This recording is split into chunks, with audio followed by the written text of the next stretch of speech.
governor of Michigan, and she joined us now. Governor, good morning. Good morning.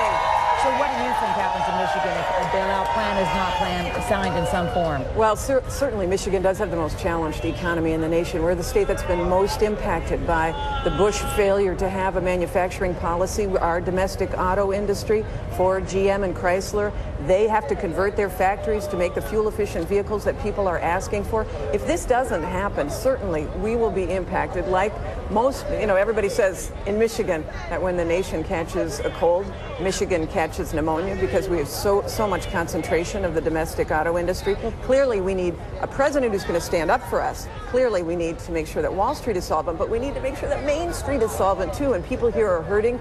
We're angry as a state. Well, if you're angry, if this state is angry and they're upset with the way things have been going, then why are the poll numbers? I know the numbers are a little bit all over the map, but they seem to indicate that Obama is not leading in a large way. Well, the latest NBC News poll is saying they're neck and neck. I know there are other polls that say that Obama is ahead but it's not a wide difference. So Michigan has why always is been a Obama close not state. doing better in a place like Michigan? Well, the front page of our Detroit News today has Obama up 10 points, so really they are all over the map. But the bottom line is Michigan voters will vote for change.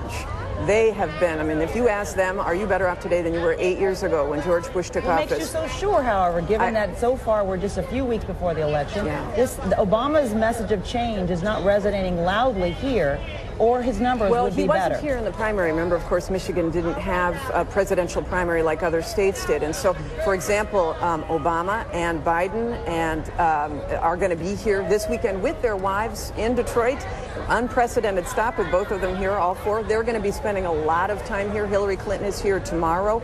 They need to make sure that they get their message out about this is real change. Voting for Obama, voting for Biden is real change. And if you don't like what's happening on Wall Street, if you don't like what's happening with the manufacturing industry, if you believe in fair trade, making sure we create jobs in this country, then you got to vote for change. You got to vote for Obama. Meantime, I've got to ask, you mentioned Joe Biden. You are actually playing in the preparation for the vice presidential debate. You are actually playing the part of Sarah Palin.